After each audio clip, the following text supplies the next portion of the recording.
top of the morning to you. It is Thursday, the 5th day of October 2023. Welcome to the morning show. This is the newspaper review segment of the show. We are live across some 46 South African countries via satellite in some parts of Europe and South America. Now, before I introduce my guests, these are the topics we are discussing for the morning. Zambian opposition united against president. The Daily Guide has captured this particular story. Addison rejects calls to resign. Addison rejects calls to resign. NDC minority front still divided as 3 wise men missing at Occupy Bank of Ghana demo. SMG condemns media repression, unlawful attacks and arrest of journalists by Indian government. The Insight newspaper has captured this story on its front page. And then finally, teacher exodus to UK looms, 10,000 certified to work abroad. This according to the NTC. The Ghanaian Times newspaper, the front page has this story on it there. This morning I found myself in esteemed company. Kwesi Pratt Jr. is the General Secretary of the Socialist Movement of Ghana. He doubles as the Managing Editor of the Inside newspaper. He's here with us, as usual, every Thursday morning. Good morning, sir. Good morning, sir. Right. I also have with me Alfred Thompson. He is a former Deputy Managing Director of the National Investment Bank. He's a member of the New Patriotic Party. It's my first time meeting him on the show. Good morning, sir. Good morning. How are you? Great. Honorable Yunusa Husseini is no stranger to Pan-African Television. He comes here every Thursday. He is a former Member of Parliament for the Tamale Central Constituency, also a former Minister for Lands and Natural Resources. Good morning, Honorable Yunusa. Good morning, Bless. Great.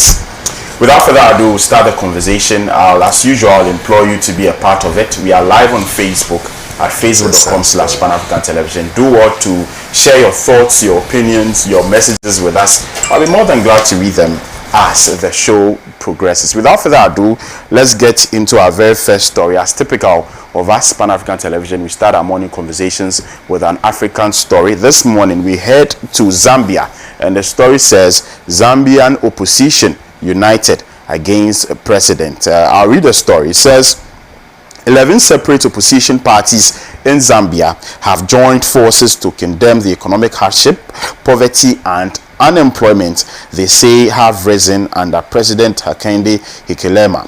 Leaders from the parties who held a joint press briefing on Wednesday said they were deeply concerned and called for a national conference to discuss the state of the country. In an open letter to President Hichilema, they listed 18 issues, among them the very high price of basic goods and the arbitrary arrests and constant harassment of members of the opposition.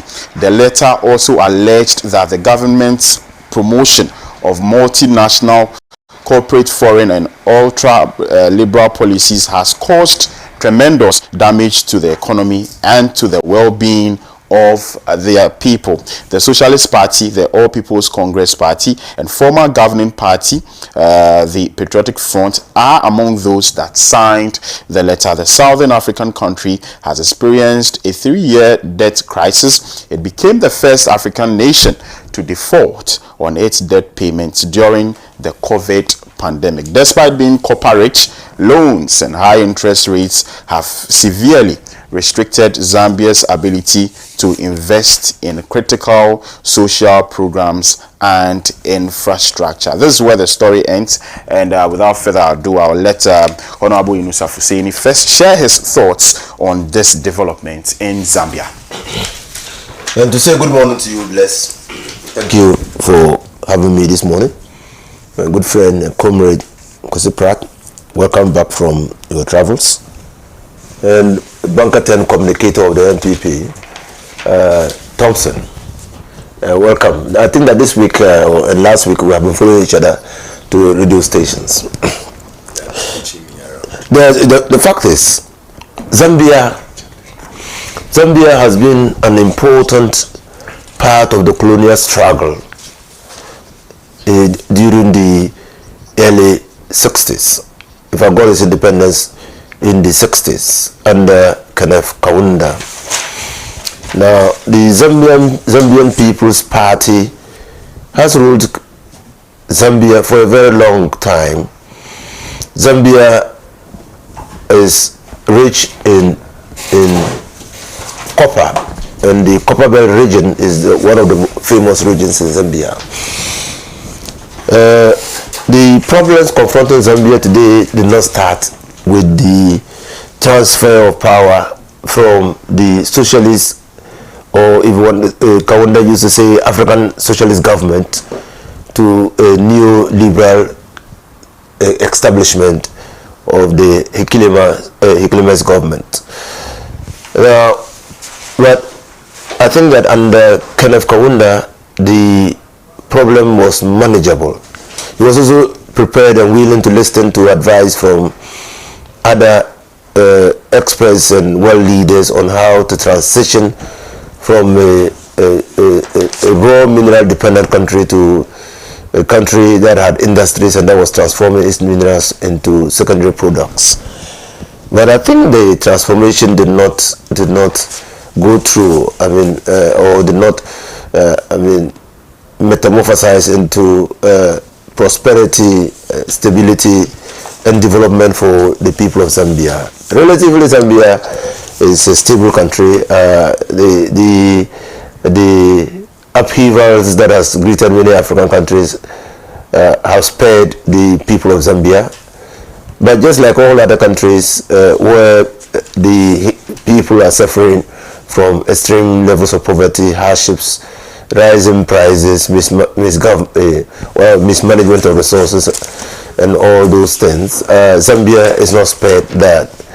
So it comes to me as little surprise that, and the transfer, actually, the movement from the African socialist regime of Kenneth Kaunda to the neoliberal regime of this present administration was largely propelled by the depreciation in their kwacha. The Zambian currency is the kwacha. It was largely dependent on the depreciation of the kwacha, which made life extremely difficult under the Kenneth Kaunda's regime. More so when the World Bank decided to post economic advisors to Zambia, the advisors, and that was when the World Bank was pursuing the African Transformation Agenda.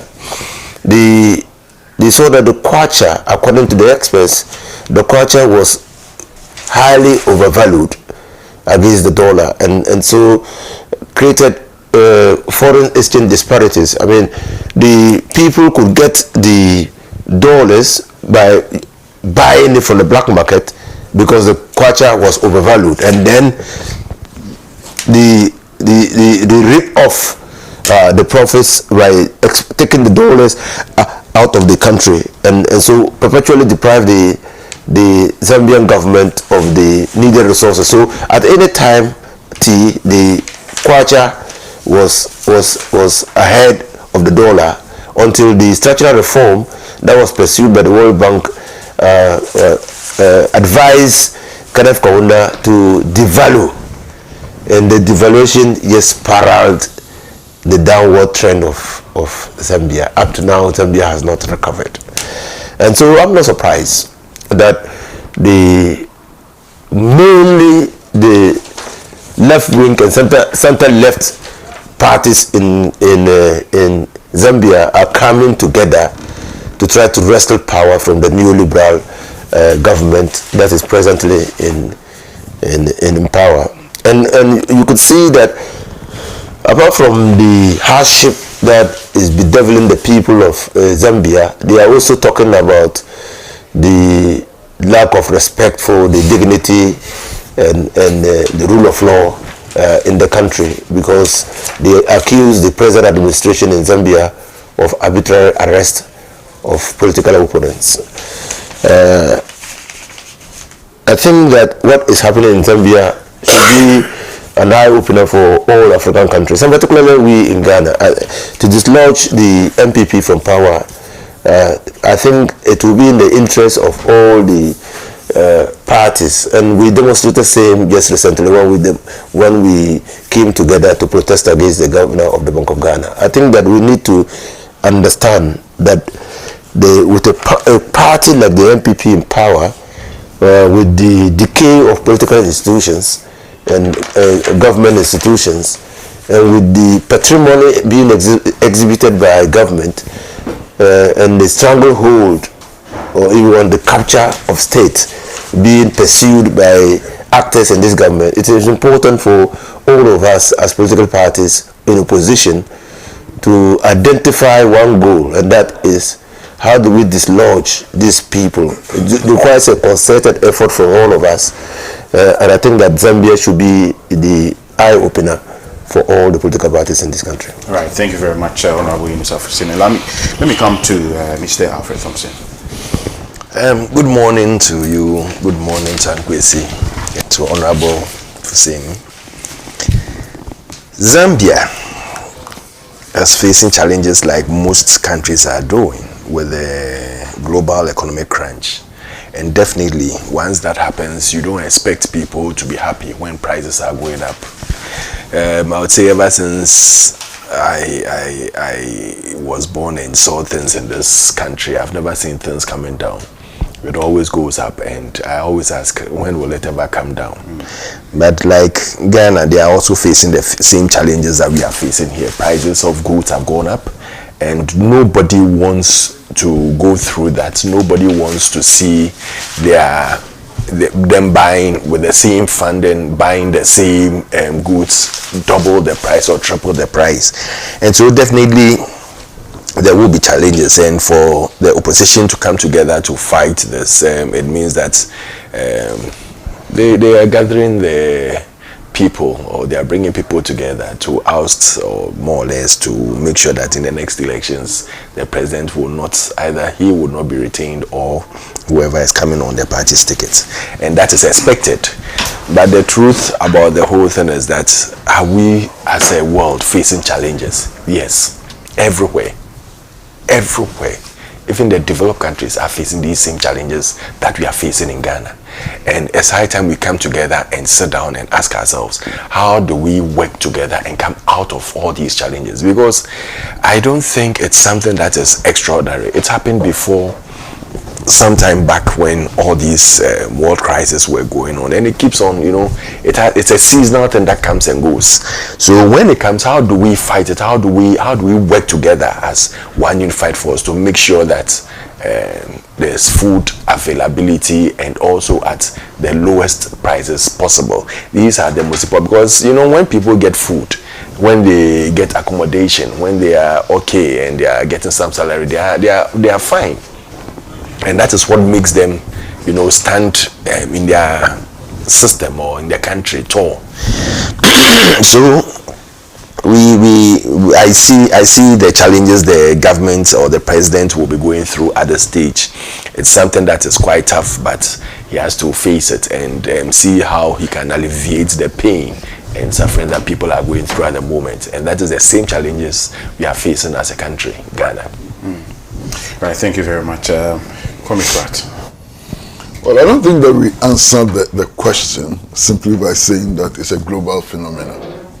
Phenomena have causes, and phenomena can be tamed, and so on. So simply saying that it's a global phenomenon is not a solution. Look, this is where the West wanted us. And all started with the spate of coup d'etats in the 1960s. The overthrow of Patrice Lumumba and his assassination, the overthrow of the Nkrumah government, and so on. This is where they wanted us, so that they can continue to repress us, so that they can continue to seize our resources and exploit our resources for their own benefit. What we're experiencing in the world today, in Zambia, Ghana, and most parts of the world today, is the effect of a neoliberal system, the pursuit of a neoliberal agenda, which does not place emphasis on people's access to social services, on how to resolve the food crisis, on how to resolve the unemployment crisis, which focuses attention on creating the conducive atmosphere for the exploitation of resources by private capital. This is the problem. This is why we are here. You understand? We are here because of IMF and World Bank impositions. Look, go back to 1982-83. as a result of the implementation of the reckless policies of the IMF and the World Bank, dubbed the Economic Recovery Program, 300,000 Ghanaian workers lost their jobs. Deliberate implementation of policy led to 300,000 Ghanaians losing their jobs. Why? We then decided to privatize all state enterprises. And between then and now, close to 400 state enterprises have been privatized. Only one or two of the privatized entities are working. Most of them simply just collapsed. You understand? Collapsed without any replacement and so on. How do you create jobs under the circumstances and so on? So what is happening is the result of unbridled pursuit of capitalist objectives, of a neoliberal objectives and so on. And until we break away and begin to think about how to build independent national economies on the foundations of socialism and so on, we will continue to have these problems forever. Why? 7 years ago, what promises were we not giving? That the city will be stabilized, the food situation would improve. What is the situation today? Within 7 years, the city has lost value. From less than 4 cedis to $1, now the city is exchanging at more than 11 cedis to $1. So there's no magic wand. We have to come back to the drawing board and begin to think about the objectives of the independence movement, which were, first of all, for us to govern ourselves, secondly, for us to own our own resources, and thirdly, for us to exploit these resources for our own benefit. When Nana Akufo-Addo, the president, was talking about moving away from the Goggisberg economy, this is what he was talking about. Unfortunately, after 7 years, we have not taken half a step from the pursuit, of the objectives of the Goggisberg economy. That's why we are here. And the same thing is happening in Zambia, it's happening in Nigeria, it's happening in Kenya, it's happening everywhere. Ultimately, the effect of this madness of pursuing the neoliberal objective will be massive instability across the world. And we are beginning to see some of the effects in Burkina Faso, Niger, Mali, Guinea, and so on. It is going to spread. It is going to spread. And it's going to spread because the masses have no hope. The masses have no hope that their problems are going to be resolved. And if they have no hope that their problems is going to be resolved, the elite can sit in television stations like this and talk about how coup d'etats are bad and so on. The rebellion will continue. And the rebellion will continue until the people find the right solutions to the problems that confront them. Whether it is in Zambia, Ghana, Nigeria, Kenya, or wherever. It is time to think and change. All right, thank you very much. You two can be a part of this conversation. Let me know what your thoughts are. Our Facebook stream is on. We are live. Make sure you join us and comment and share. Let others also join in the conversation. Let's proceed to our next topic for discussion. Just a little to support his deliverables or delivery, as he put it. The advanced or the European states and Americans would not want you to, be at par with them, like he's saying. And so definitely there's something that we need to fight now, the economic emancipation from them. And that is a big challenge for us, because you realize that when we go on the international market, we don't get as much, or we can't borrow as much as they do at the lowest interest rate as possible. And seriously speaking, if it's a government and it's all the natural resources you're asking for, Africa has it more than them, but they have a lower interest rate than we do. And these are some of the challenges we face, because once you bring the money down, then what happens? You have to use it, or you have to use a higher interest rate, because you have to make something out of it and also pay off that loan that is being taken. So these are some of the challenges we face, and these are some of the things that will forever haunt Africa. So unless Africa come together as we are fighting for, and economically fight against some of these things, we will not get to the stage where we'll have the independence that we need. Right. Now, away from that, 2 days ago, the Occupy BOG protest took place. The minority in parliament, some of their members of parliament, they were on the streets alongside some other civil society organizations and other parties like the CPP, the PNC. All these other parties, they came together to demand the resignation of the governor of the Bank of Ghana, Ernest Addison. The governor has responded, and very interesting words there from him. He says the demonstration yesterday was completely unnecessary. The minority in parliament have many channels to channel their grievances in civilized societies, not through demonstrations in the streets as hooligans. Very, very interesting thoughts there from the governor of the Bank of Ghana. And I would straight away go to Mr. Thompson to tell us what he thinks, especially of the governor's position and what he generally makes of Tuesday's protest. I'm a little bit concerned. I don't know where the statement was made, whether we heard it or it's something that is on social media that we are using, because I don't know whether the governor has really responded. But I hear it being carried out that, oh, the governor said they are hooligans and blah blah blah. I don't think, knowing Addison very well, how he is, Dr. Addison, I know he wouldn't go to that age. So it's quite difficult for me to really comment on this, because I mean, demonstrations are demonstrations and everyone has a right.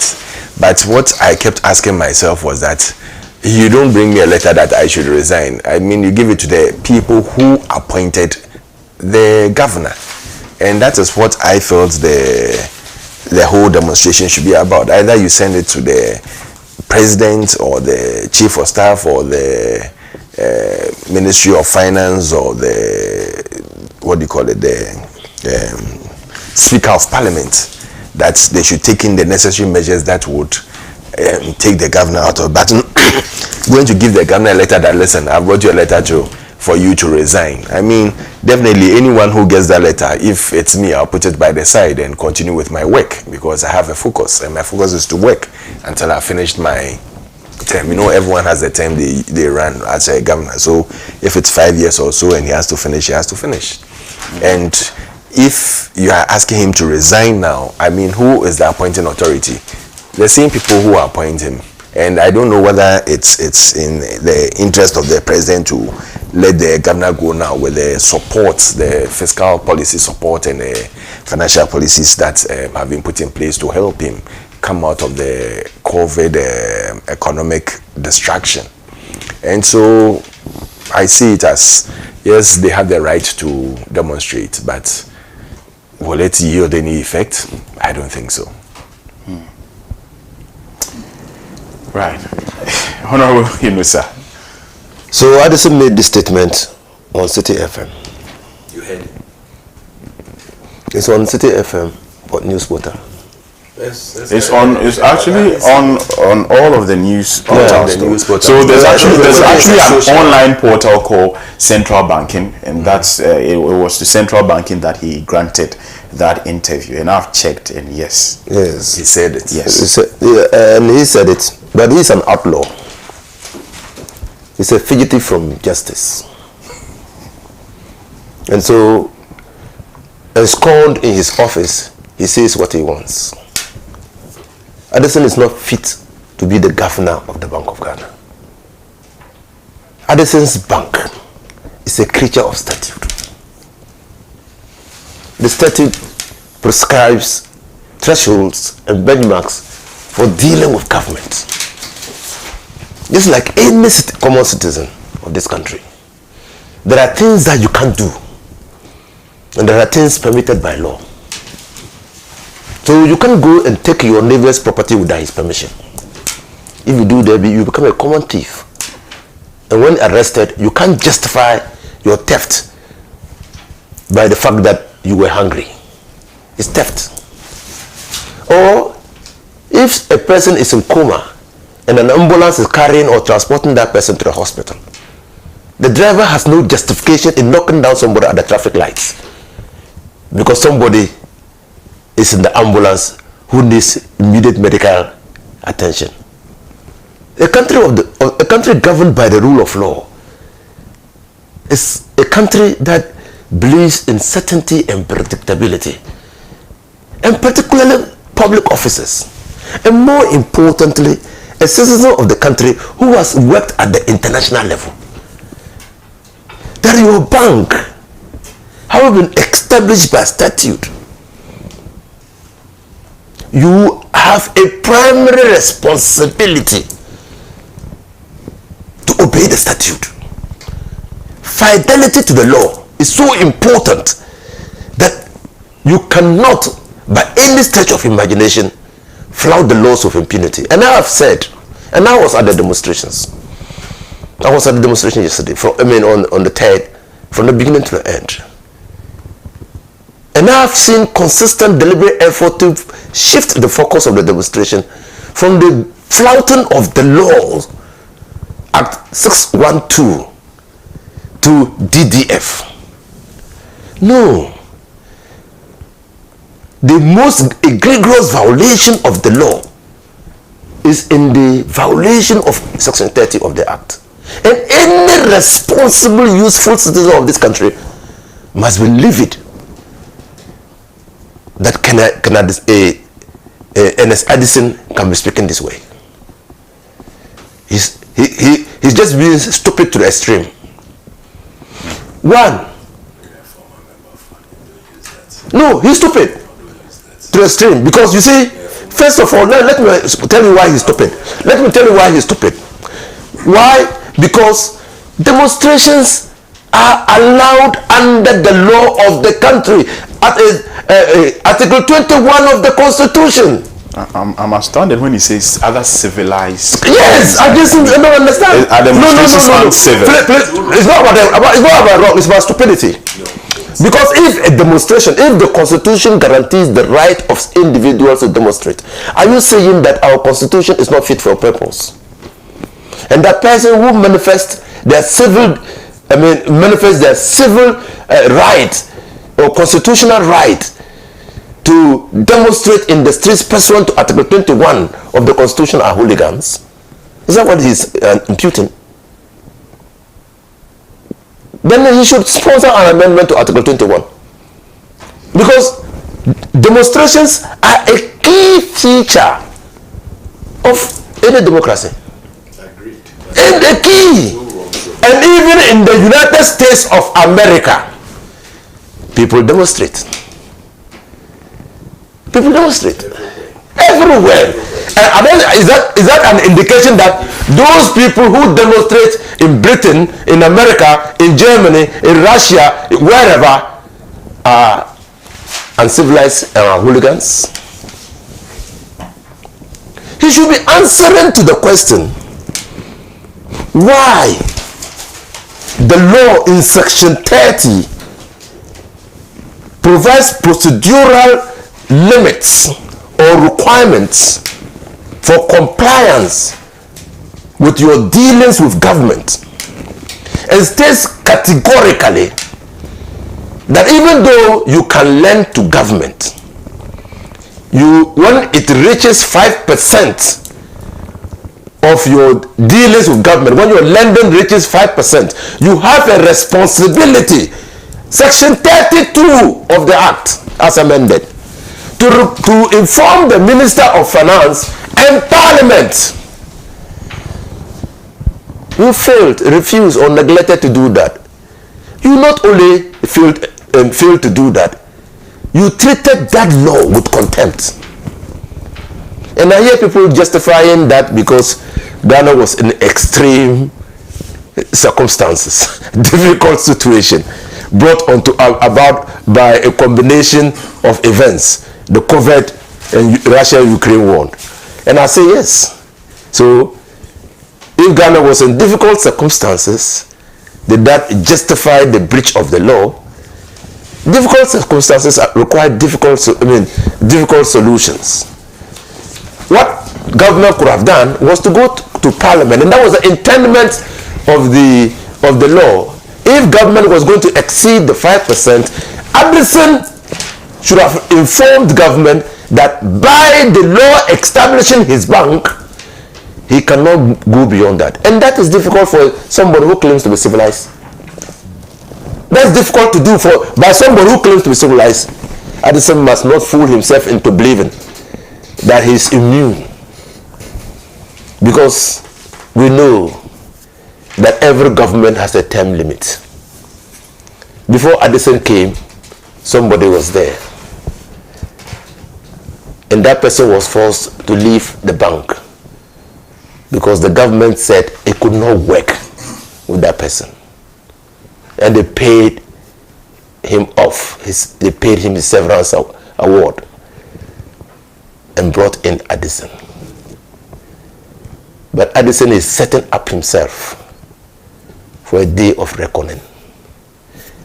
Even while his appointing government is in power, and the day of accountability when he leaves office. Let me sound to Addison one clear advice. Leadership, whether at the highest national level or at the Bank of Ghana level or at whatever level, is about being honest and taking responsibility for your deeds. And that was what the civil manifestation that was carried out on the 3rd of October was all about. We have always known that the president would not sack Addison. So, Mr. Thompson, yes, we could go to the president to say, go sack Addison. But we know the president. He's so predictable that it's not funny. He will not do that. And we're not saying that the president should sack because he won't do that. We're saying that Addison, for his own integrity, for his own person, should resign and move. And not only he, because Addison cannot decide to violate the laws of the country without the complicity, the support of his board. Because that's a major policy given to government beyond the threshold provided by the law. That's a major decision.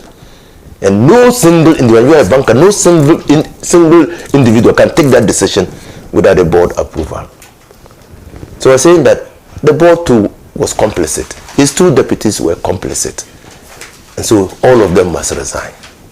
The bank is our bank. The Bank of Ghana is our bank. We all have shareholding in that. And for the reckless mismanagement of the bank, for the way Addison has violated the laws of the country, for the way he's dissipated the resources of the state, we say he's not fit. I mean, the banking people say he's not a fit person for the purposes of managing the Bank of Ghana. That is all our claim. That's all. And so he should resign. I know he set up himself. He says there are other channels. I will not reveal those channels, but we also know the channels.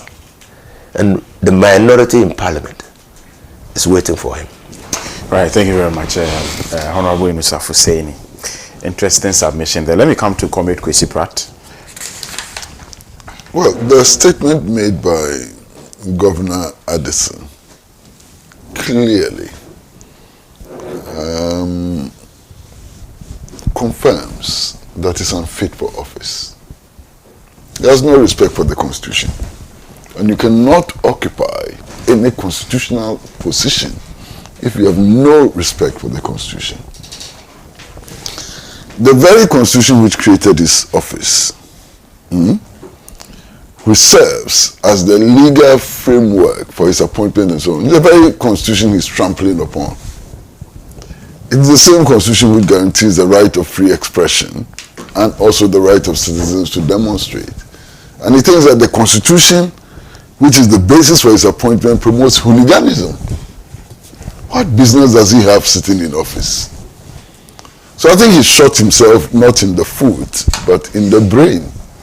And now, there can be no doubt at all that the time has come for him to leave. Now, there's something else which is extremely worrying about the statement that he makes. And it's just the raw arrogance. You know, it does not lie in his mouth to say that he's not leaving. Who is he?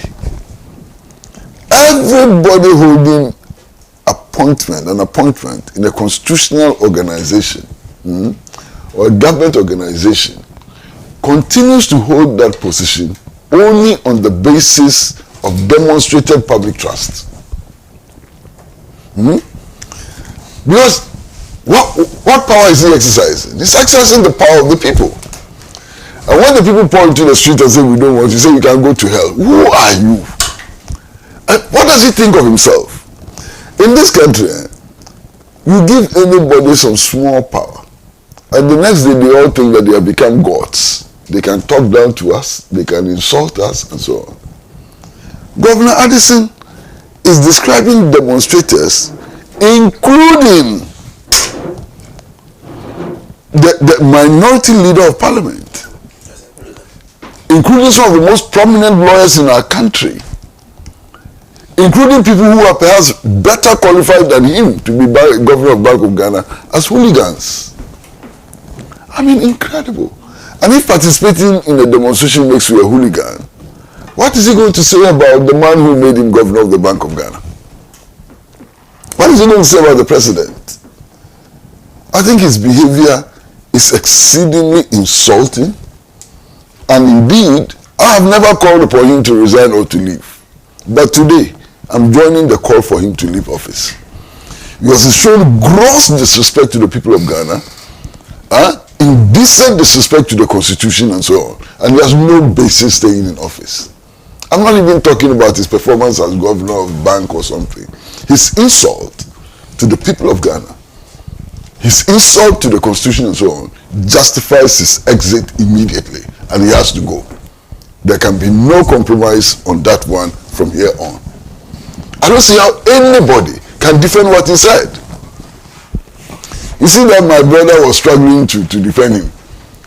And what he did was to say that I'm not sure that he said that. Of course, what it means is that if he became sure that he said that, he'll be disappointed. And he is indeed disappointed. Even him, he's disappointed. Look, there are so many things about the Bank of Ghana which needs to be reviewed. And it's not just about Addison. I have said repeatedly that I can never understand a situation in which we, the people of Ghana, vote for a president. We give a president our mandate. And the president, in exercise of our mandate, appoints a governor of Ghana that he cannot dismiss. Appoints a governor of Ghana who is independent from the president who appointed him. What nonsense is that? Mother, what rubbish is that? So Addison and the president, who has the mandate to manage the economy of Ghana? Is it Addison or is it the president? So it doesn't make sense to me. That whole thing about the independence of the Bank of Ghana and its governor and so on annoys me. You understand? It annoys me. Because in spite of everything that the president has done or has not done and so on, he carries my mandate. Addison doesn't carry my mandate.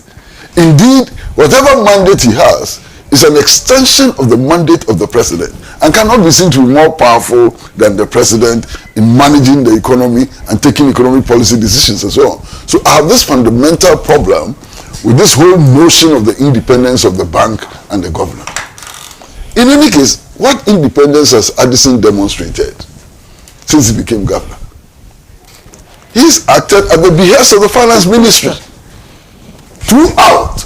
So what is that? So that independence only comes up when he has to leave office. But when he's printing money, the independence doesn't count anymore and so on. I'm worried about it.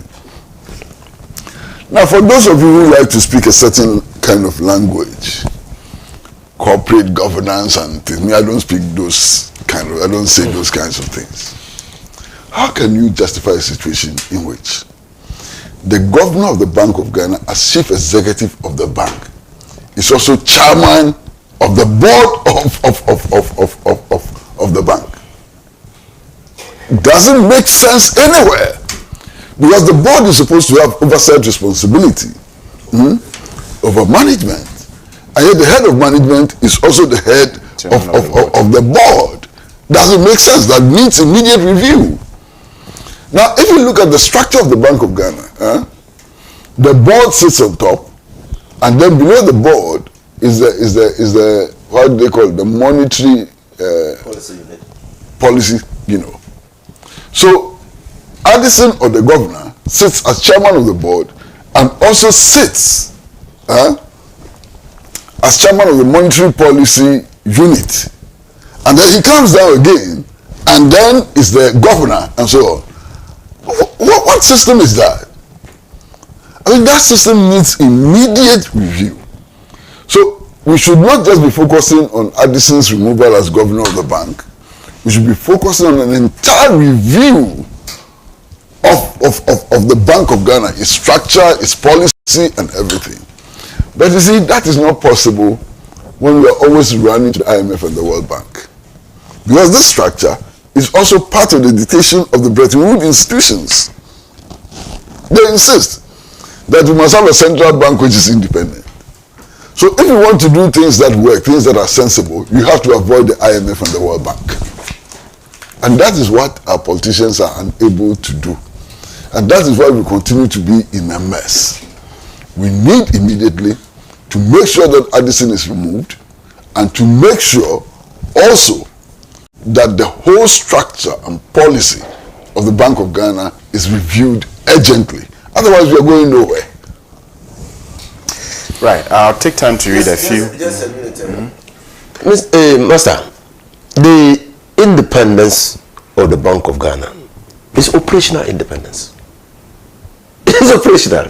That's why the law, Act 612, as amended, says, in the performance of these functions, the Bank of Ghana is not subject to the control or direction of any person or authority. Operational independence. And so they must understand that. And why operational independence? So that when they perform their functions, or when they misperform their functions, they are liable, they are responsible. They can now say that somebody owes vicarious responsibility for the misperformance. That's all. But when you hear independence, they talk about it as if Ghana severing ties with Britain. No, they are not. And independence actually is independence within the law establishing it.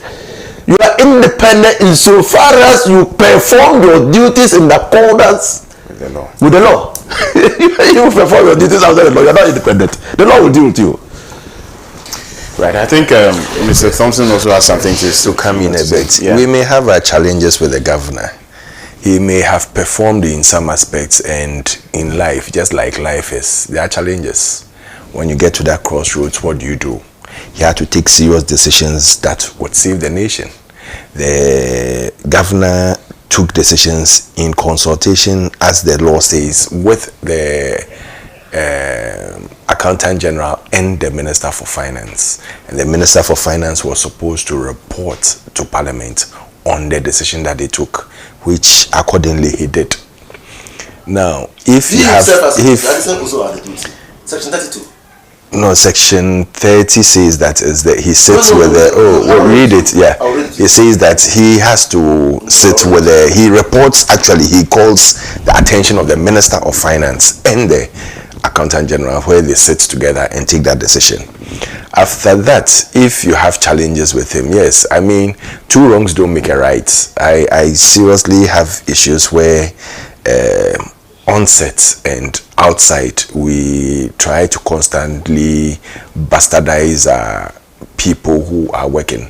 We may have challenges with them, we may have issues with them, but let us also, because younger people are watching us, they want to take after us. So if we start using certain unprintable words towards some of our leaders, I don't think it's right. I've always been against that, and I don't think it's right. If I have an issue with you, I have an issue with you, and I'll state the issue with the office that you are operating from, but not to use certain names and certain words. I don't think it's right, and we should try as much as possible to desist from that. The moment you start doing that, what you are bringing is that you are opening a Pandora box, where now the issues that are the main concern will be forgotten, and then it will be an attack and insults trading in and out.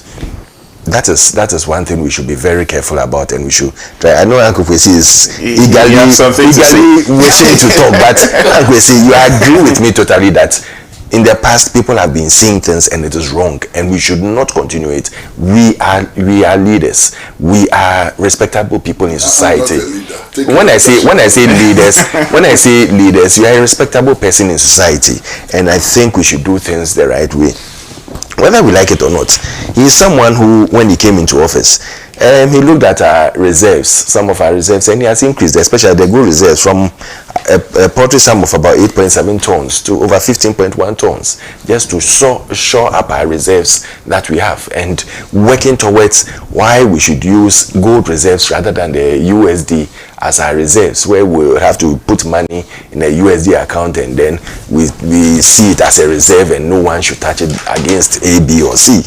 He's worked, even when he was being accused of being the worst governor that they want him to resign now, he got the Central Bank of the Year award in 2022, which shows they've looked at all the pros and cons. We made some 60 billion losses the same year. I mean, the same year we made 60 billion losses, but they gave him, because of the things, the pragmatic measures he put in place. Sometimes you have to take some decisions. Laws are made, and that is why the law gives you the chance to go back and report that, okay, this is the decision I had to take for A, B, C, D not to happen. We could have been in a situation like where some time ago Zimbabwe was over 1,000%, inflation and blah blah blah. But maybe some of these pragmatic measures that he took on behalf of the people has saved us, and these are some of the things we have to look out for. And that is why I would not accept when we call him names. Maybe he said the wrong thing. I still don't believe that he would say that. I totally know that he's a cool and sober person, and he wouldn't say that unless maybe he's saying something in a context that maybe wasn't right. But when some of these things happen, cool heads should remain, and let us see how we can shift the focus of the country, the economy of this country, into another level, because we need to really make a mark and make it work. Right. Thank you very much. I'm just going to read the law, the act, so that you can continue. Oh, you can read it later, my brother. So don't worry at all. You know, look, when we are having serious discussions, I don't think that we should introduce the spurious awards that some of our leaders are getting, because we all know how these awards are procured. Master, you can be given the best performing journalist award tomorrow morning if you have $1,000. How? Yes. By who? All these people who are giving awards. But these are Central Bank. This year, the best CEO award has been won by about 10 different people. And you know what they do? They invite you to an award ceremony, say they are going to give you an award. And that the condition for your coming is that you buy upfront a table for 30 people. And each person is costing so much, and so on and so on. You know it. So don't bring those awards in. They mean nothing. The fact is that the year in which he was supposed to have won an award, he himself claims that they made a loss of 60 how much? Billion. Yeah. Those are notebook losses. Are they not losses anyway? Notebook losses. When I say notebook losses, you want me to explain it? No, don't explain. I understand Let me explain them. it. I understand them. No, I understand them. The person sitting out there will understand that. So you are not explaining to me. To the people who are listening to us. When you get your chance, you can explain. Don't use my time to do that explanation. You understand? So those awards throw them away. They have no merit. And then I hear some of you talking about profits which the bank made. When the bank was first accused of making a loss of 60 billion and more, what was the bank's reaction? The bank's reaction was that it is not a profit or loss-making organization. You remember? Yeah, in their letters. Yeah. Now all of a sudden, they become a profit-making organization. What do they take us for?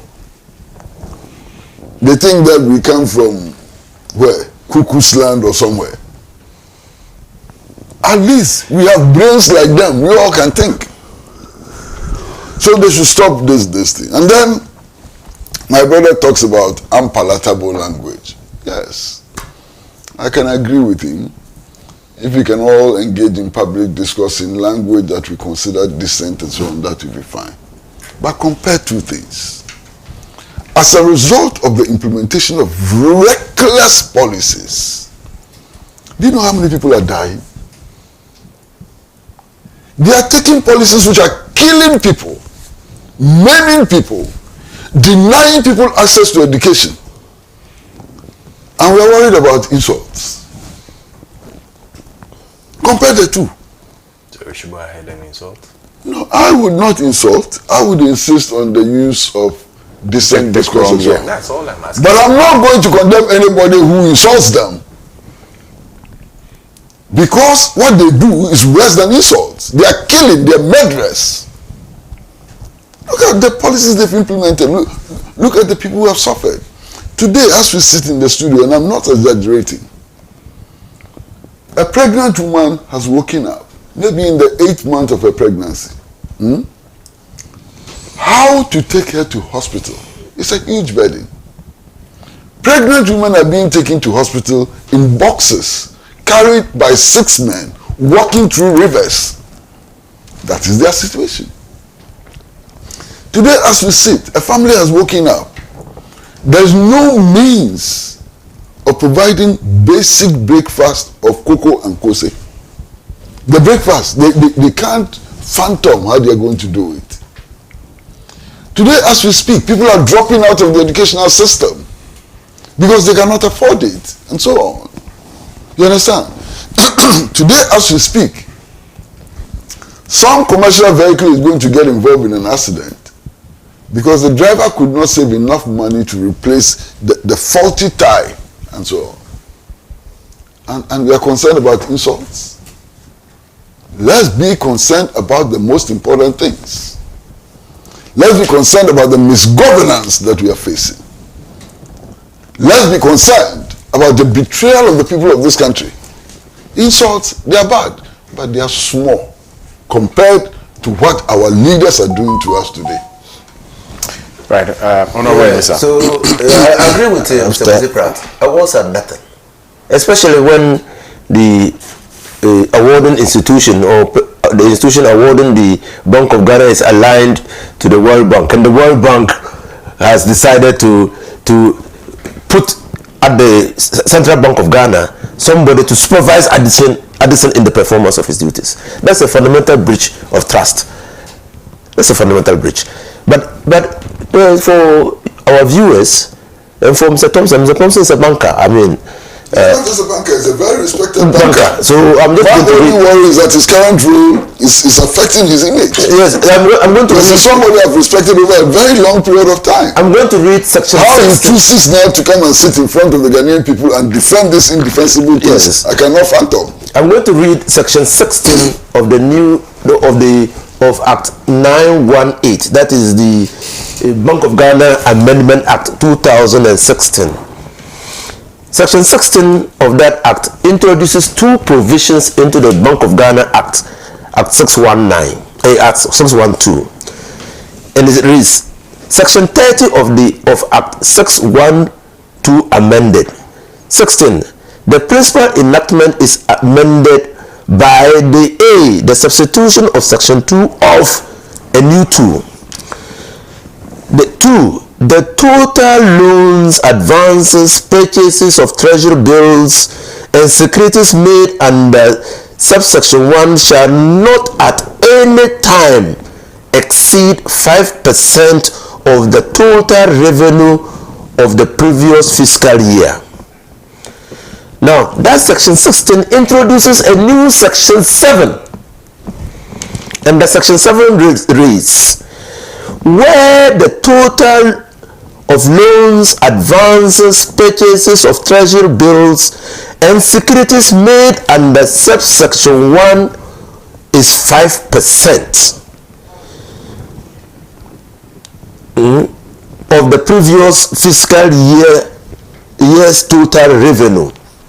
Note, the governor shall notify the minister, and here minister means Minister of Finance, and Parliament,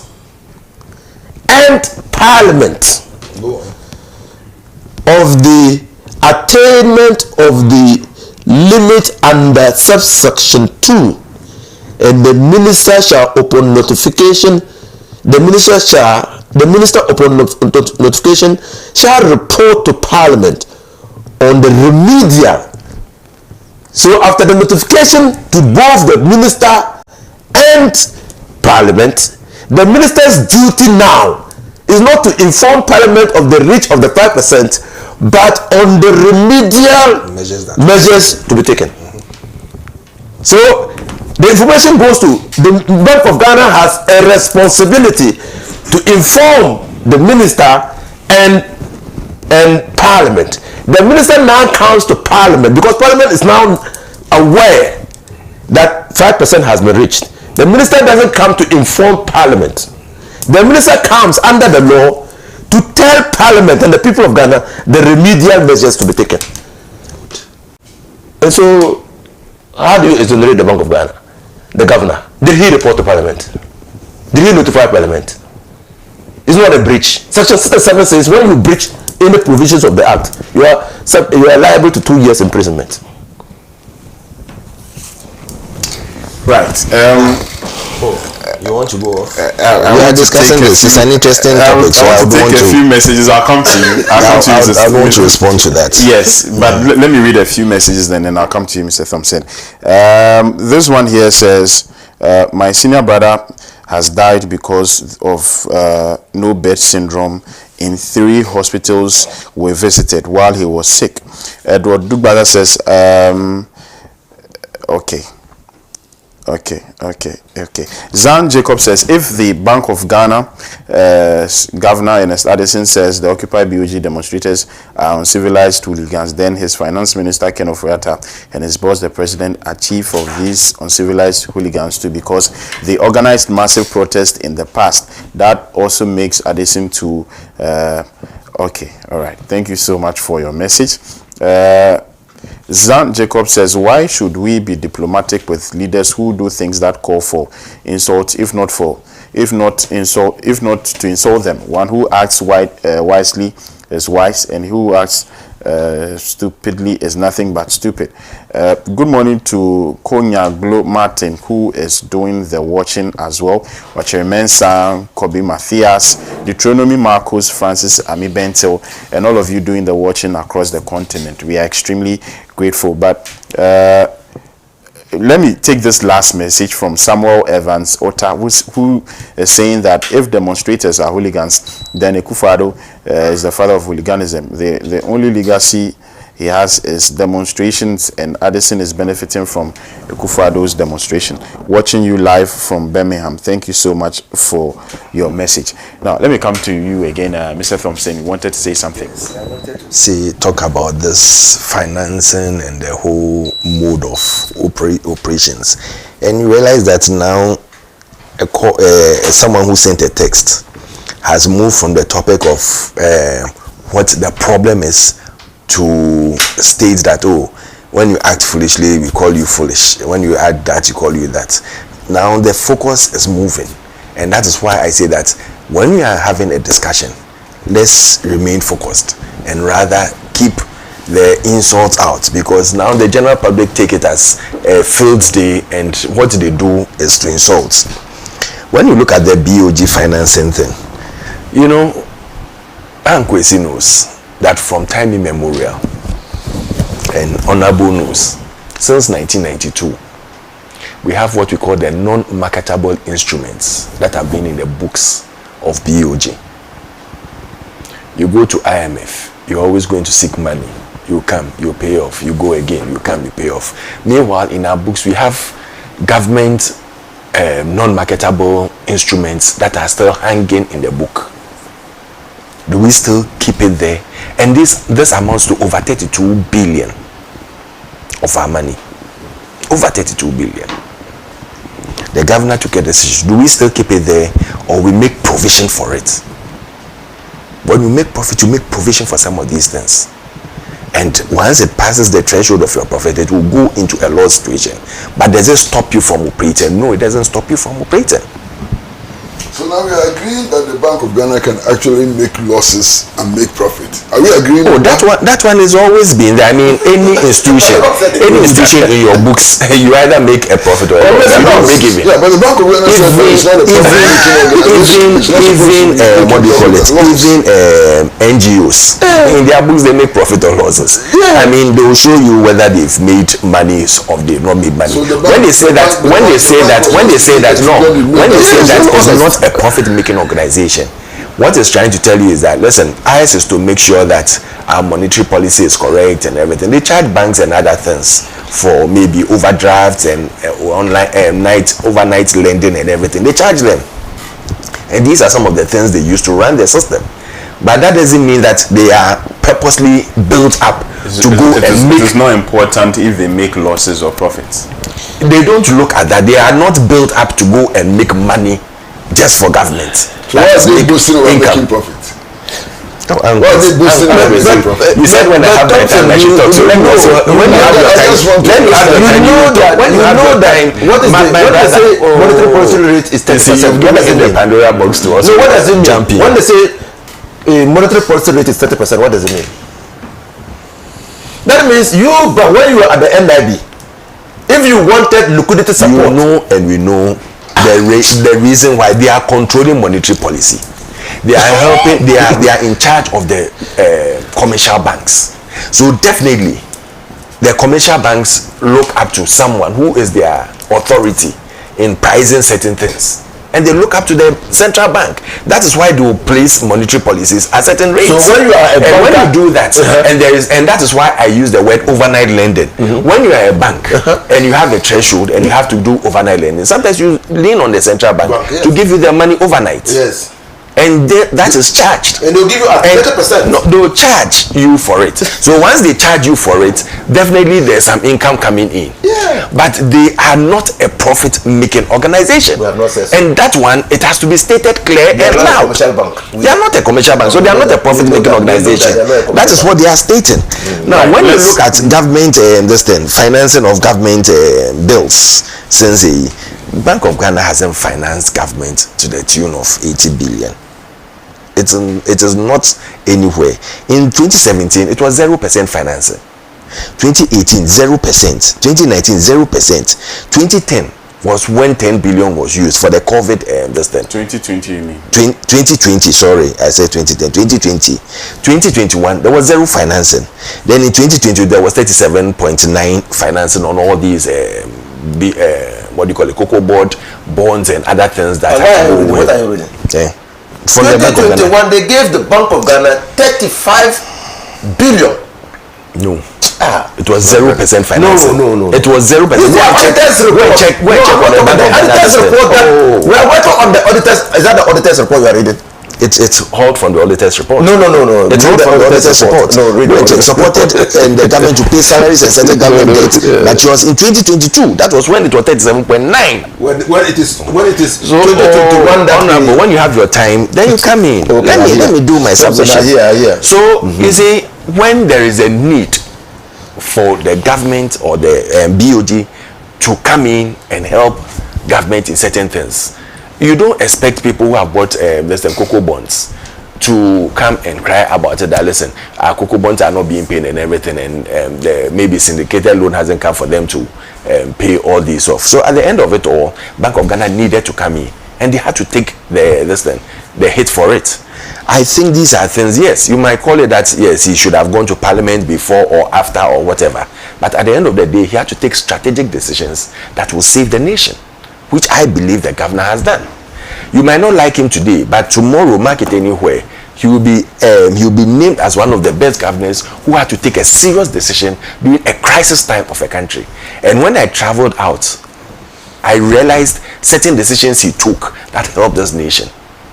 Maybe you cannot come out and say A, B, or C had been taken, but there are certain decisions he took that has helped this nation. And I believe that at the end of it all, one day, as they even called President Kufuor some time back, today now they are praising President Kufuor as one of the best presidents in the Fourth Republic.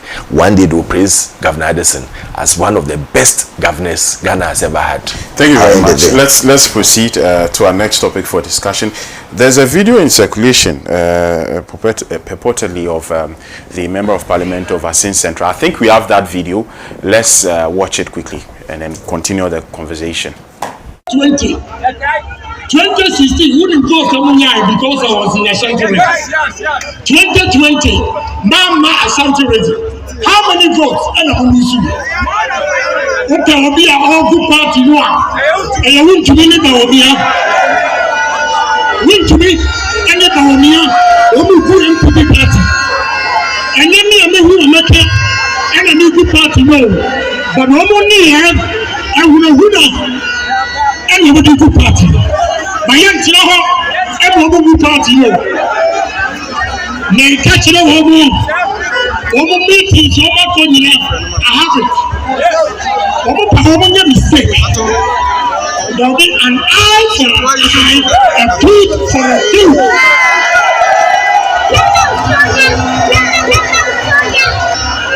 Trouble. Okay, or to be catching any club for a why is ceremony to young tomorrow?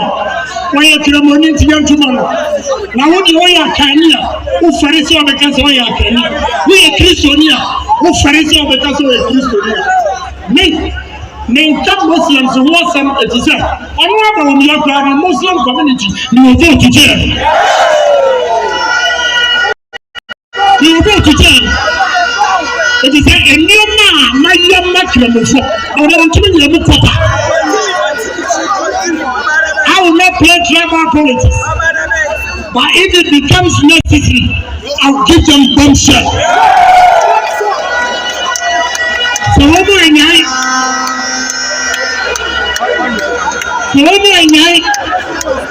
now we play religious.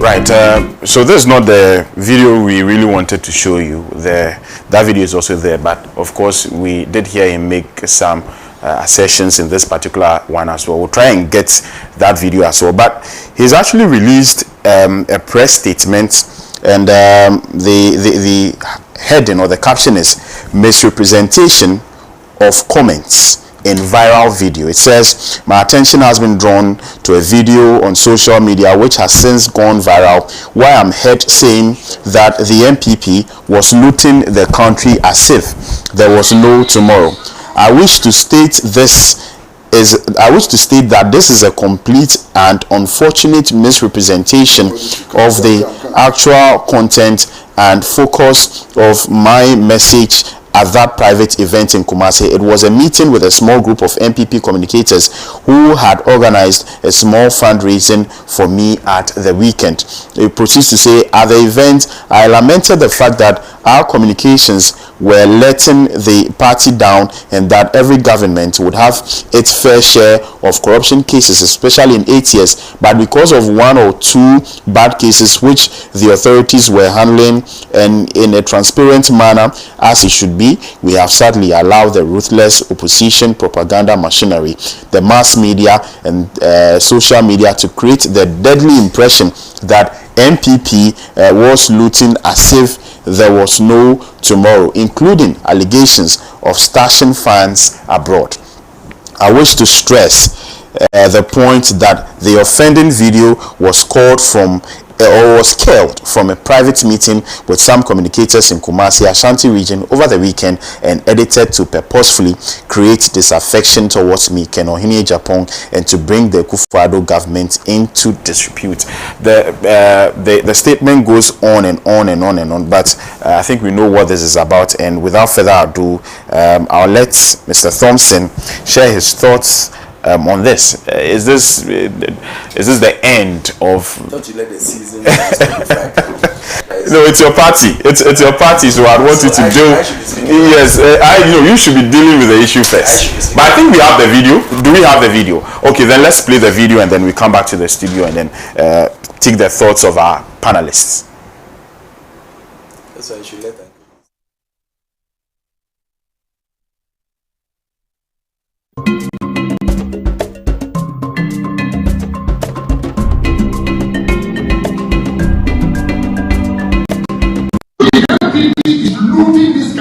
As if there's no tomorrow.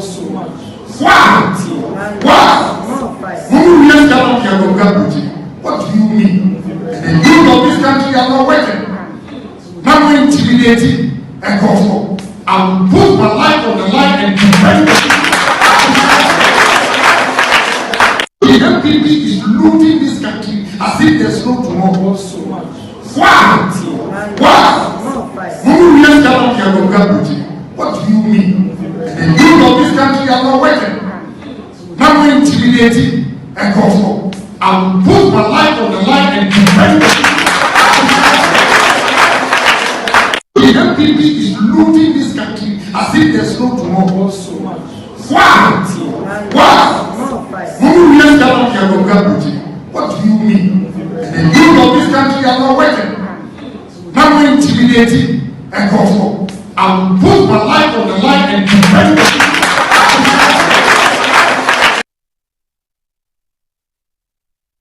Right, the MPP is looting this country as if there is no tomorrow.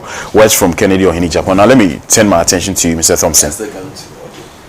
I feel it's an unfortunate statement coming from someone who wants to lead the party, because such things, when you are saying it, you should give evidence.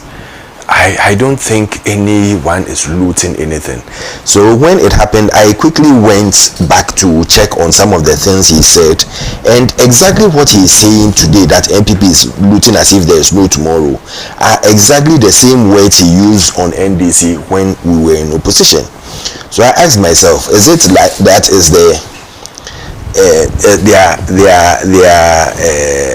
he's saying things that would help his cause or what? And when you are seeing some of these things, you also have to be careful. He even went to the extent of saying that Mr. told him these secrets that about the NDC before his demise, and that even if you want to see Satan, then look for the NDC card and you will see Satan. So many things that he said, and I keep on saying these things do not help the cause of the nation. You say that MPP is looting as if there is no tomorrow. Then in another breath, you say that NDC members are landing juicy contracts under Akufo-Addo. So is it that now the two parties have come together and are stealing from the nation? You've landed contracts. You've had juicy contracts from Cocoa Board and other places, from energy. Are you saying that when you had those contracts, it was like looting? Did you double and triple and quadruple the amounts that you are supposed to get for the contracts and giving it out? Or how are they looting? Because every state fund is to be accounted for. So how are they looting? Is it the contacts or what? I really felt it was below the belt, and for him now to come and say that it was a private conversation and the whole thing has been doctored and everything, I leave it for the public to judge. This is the type of leadership he's asking for, and if that is how he's going, God bless our home in Ghana. Right. Don't always make us great and strong. Well, I have always known that Kennedy Agyapong, Honorable Kennedy Agyapong, is a rabid politician. Maverick. He's a maverick, but he's a rabid politician. He's a politician, yeah. He's a politician that clearly talks with a lot of emotions. And sometimes they do not sound convincing. And that he can say anything. And everybody in Parliament when I was there knew that Kennedy Agyapong could say anything. And the only time that we had opportunity to rein him in was when he said things about Parliament, useless Parliament and all these things. Then he was cited for contempt. Again, he was able to divide Parliament. And up to now, the report of that committee has never come out. And nobody thought that Kennedy Agyapong would be interested in leading this country. The way he was conducting himself, I never thought. And so anytime I was given an opportunity to comment on the 10 presidential aspirants, I always discounted him. But like Peter Obi, he's caught the imagination of many people. But he is the greatest nemesis of the NPP. And so whatever Kennedy Agyapong has been doing, what he has been saying, even though for people who are traditional politicians, it appears he's not always been speaking correct political language. But it appears to me that that is what the youth wants, especially putting his party on the defense. And then playing underdog and making it look like, in fact, it is Kennedy Agyapong whose singular effort has painted Bawumia as an establishment candidate. It's Kennedy Agyapong. And so, even a few days ago, I had the opportunity to talk to somebody, and I said, look, the man must be worried about his own security because of the way he's going. I was highly disappointed. Highly, not because I'm NDC, but because he's supposed to have advisors. And the advisors have to be strategic. Leadership is about conviction. You don't say things that you are not convinced about. It's about consistency. It's about trust. It's about reliability. So you say something even though you put your party in bad light, and people actually applauded you at the meeting for saying those things. And we have always known, that MPP is looting the country. I myself had the opportunity to say some things which were carried all over the country, and they came out to deny. When somebody associated with this government was arrested at Heathrow trying to launder money, and they disputed it. Well, it was even laughable because I didn't say a minister, but they said no minister of, that was their responsible minister. I didn't say a minister. Now, because I was sitting in my office when some 3 people, now I have reasons to believe that they were associated with the MPP. Some 3 people entered into my office in Parliament, and told me that this is what is happening, and that they wanted somebody who could make it public, and I spoke about it. After I spoke about it, it came out again that the Ghana embassy in Brussels, their accounts had been closed by a renowned bank in Belgium because of money laundering issues. So clearly, and we hear a lot of reports about Seychelles and Jamaica and all. We hear a lot of stories. So I was not surprised. And Emin had just said that the MPP government is looting all the lands. The lands of state lands that will go for 1 million are now being sold for 300,000 or 400,000. It's earning. Former MP of Obuasi. So to make that statement seems to resonate with what people have called state capture. And in the face of that statement, clear statement, that people cannot confuse what you have said, you said that you were misrepresented. So it means that you yourself, you are not reliable. Yeah. In fact, to be honest with you, that apology or that statement he has issued, this is undoing. Is undoing. Right. That clearly finishes him. He's finished. Right. Thank you very much, Honorable Inusa. Comrade Pratt. Well, first of all, I'm sure that all of us have seen the video. And I've worked in the media for so many years. I'm familiar with tape recordings and so on. I don't see how anybody can describe this tape as doctored. How? I just don't see how anybody can describe the tape as doctored. One, he said that they were looting the country as if there's no tomorrow. He said that clear. He spoke about the general corruption within the party, clear, and so on, you know. So I don't see how this tape can in any way be described as doctored. But for me, the most important thing, and my brother, this man, the Honorable Kennedy Agyapong, is not doing anything new. What he's saying is exactly what he said about the National Democratic Congress and President John Mahama, to the applause of your party. Continue applauding him. He did the same thing not too long ago. You were applauding him, you were all happy with him and cheering him. Now he's doing it to you, you are complaining. No, don't complain. Continue applauding him, cheer him on. Right, and Mr. Pratt, I'm going to start with you on this conversation. SMG condemns media repression, unlawful attacks and arrest of journalists by the Indian government. If you pick today's edition of the Insight newspaper, it's captured down here. Right, so, but let me read just two paragraphs of the story, then Comrade Kwesi Pratt would comment on it. It says, the socialist movement of Ghana is outraged by the continuing campaign of suppression of criticism and press freedom by the Hindu nationalist Bharatiya Janata Party government of India. On 2nd October 2023, in true Gestapo style, hundreds of police raided over 100 offices and homes and confiscated hundreds of mobile phones and laptop computers of Indian media practitioners. The Indian police have arrested and detained over 50 Indian writers, editors and managers associated with the NewsClick website or with Tricontinental Research Services. Both of these are left-wing organizations that offer high-quality reporting and analysis of Indian and world affairs, and that have been vocal in the struggle to prevent escalation of global conflict. Right, Comrade Pratt. Well, first of all, let me say that I know some of the people who have been arrested personally. I know them. I've worked with them and so on. And I must say that these are men and women in journalism practice, and they pursue the highest standards of our profession. These are respectable members of the Indian community who have dedicated themselves to telling the other side of the story.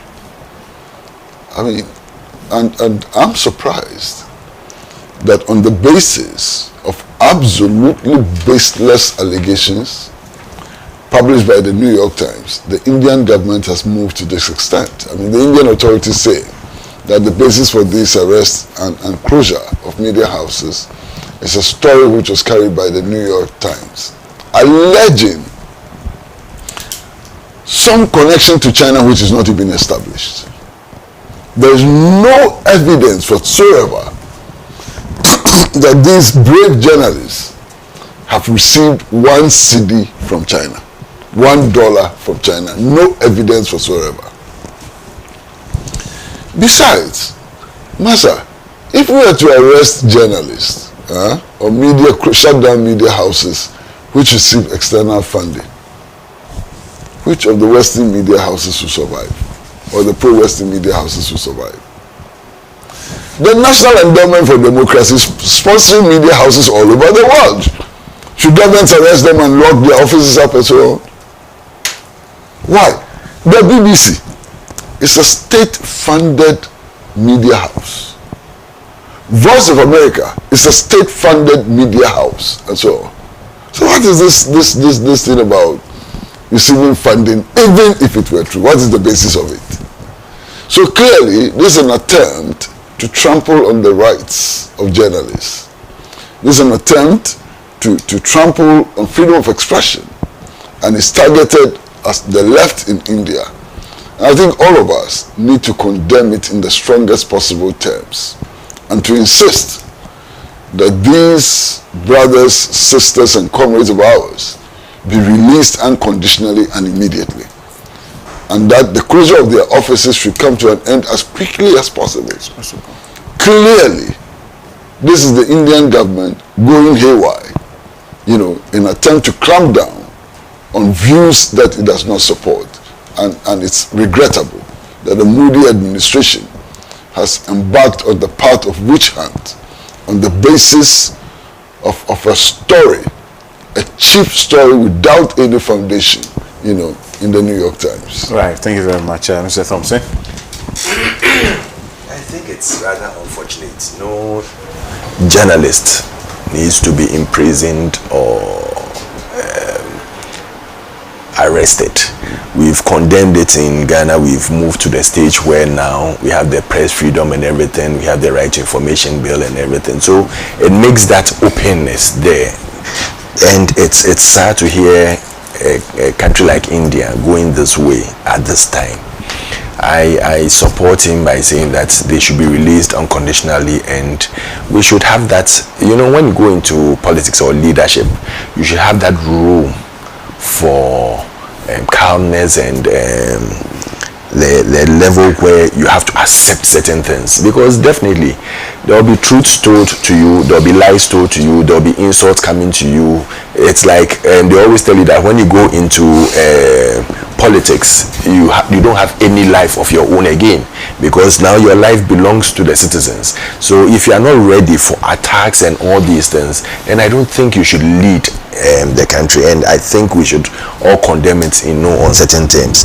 And that is why I support Kofi Bentel's statement when he said, and it takes us back, he said Dr. Bawumia's calmness under this extreme attack is commendable. No one has all the answers. We need such calmness and focused leadership to succeed. And I think we all have to come together to succeed on that level. I say kudos to Kofi Bentel. I say kudos to Kofi Bentel. Look at the things he said about John Mahama. Go back and read the things he said about John Mahama. And John Mahama wasn't Kazim of one. I say that you haven't been a president before and blah blah blah.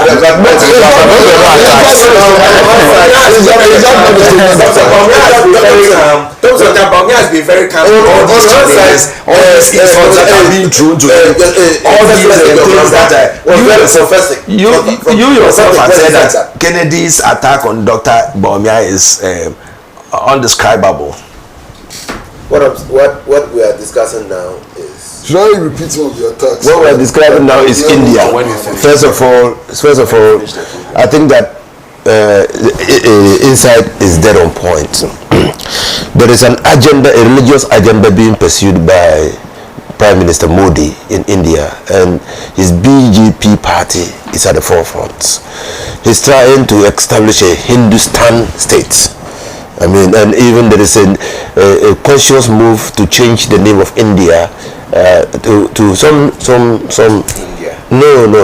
So there's an old Sanskrit name of because he thinks that the Hindus are for India and India is for Hindus, and so that religious zeal and project being pursued by Modi is making Modi engage in all manner of things. Journalists who are critical of the way he's not uniting the country and moving towards the religiosity as the basis for managing or ruling the country, have come under severe attack in India, and so and many journalists who are critical of him, and these journalists and the socialist grouping is a grouping that doesn't put religion at the forefront or personal idiosyncrasies at the forefront. What is at the forefront is community, is the betterment of society. And so when any attempt by a leader to subjugate the community interests of the people to his own personal idiosyncratic interests, the socialist group, the group that is leftist, will react because they believe, and that provision in the constitution that talks about the dignity of man is a socialist invention. A socialist invention that has been accepted and found way into many constitutions, because the Western countries do not believe in the dignity of man. We were even not, in fact, when the American Constitution said we the people, there are decisions in America which says that we the people at that time did not contemplate the blacks, and so the blacks were half people. They were not people, and no half person can accept rights. Okay, and so it took journalists to say that, and fighters to say that no, this cannot happen. Look at the Dalit rape in the Dalit of the Dalit girls. Up to now, Modi has not responded. No, the broad daylight rape, he has not responded. And you know why he's getting away with murder? Because the Western countries are propping him up as a counterforce to the rising China. And so he's getting away with many things. I mean, in the Supreme Court, the Indian Constitution, since independence, has given the Supreme Court jurisdiction to raise matters by itself. Unlike Ghana, the Supreme Court has no original jurisdiction to raise matters by itself. But the Indian court has always maintained the jurisdiction, has always had a jurisdiction which will be critical of government. If government policy will disadvantage a critical point, the Supreme Court can raise that matter itself and rule on it, and their ruling is binding. Modi says that jurisdiction ought to be taken away from the courts because that is impeding his progress. Because if he does anything that the thing is going to divide the country, the Supreme Court, and he's bound by it. And so he's getting away with it because of the new world order emerging. It's been, you know, they just recently he launched a rocket to the moon, and so they're projecting him and supporting and closing their eyes to. So it only takes groups like the Socialist Forum, like the Socialist Party, like others who are left-leaning to raise these issues to bring it up to national attention in India, and he's silencing them, but they have got collaborators like the Socialist International who will amplify this matter and make everybody know how Modi is looking like. He's a tiger, and then he's arresting all opponents. Right. Our time is up all too soon. We'd have to come to the end of today's conversation. And I want to thank you at home for always doing the watching. We are extremely grateful. Just a minute before we go. My good friends, I'm coming here. I have to express my condolences to. It's rather unfortunate. We've had a third incident this week which we didn't want to experience. The former majority leader Felix Agyapong has also kicked the bucket. E.T. Mensah has also kicked the bucket, and Madam Teresa Kufuor. So to the families, we express our sincerest condolences, and we are with them in prayers. As old as you might be, even when you leave, we feel the pain and the stand that comes with it. Clearly, he was a very good man. He single-handedly built the Ministry of Parliamentary Affairs. There was no Ministry of Parliamentary Affairs. He worked tirelessly to promote collaboration in Parliament, always majority leader. He always used to tell me and Haruna that we seem to be young and not understand what governance is all about, and that we need to put in place things to make sure everybody benefits. He was a good man, and recently I spoke to him we were on the same platform speaking about Parliament. I think that on this occasion I will extend my condolences to his family and to the MPP for losing such a great man. Right. It's been an honor doing this with these three very respected gentlemen, Honorable Mr. Hussein, and also to you, Mr. Alfred Thompson. I hope today isn't going to be the last day we are seeing you on the show. We are going to be having you often. Sure. And also to Comrade Kwesi Pratt.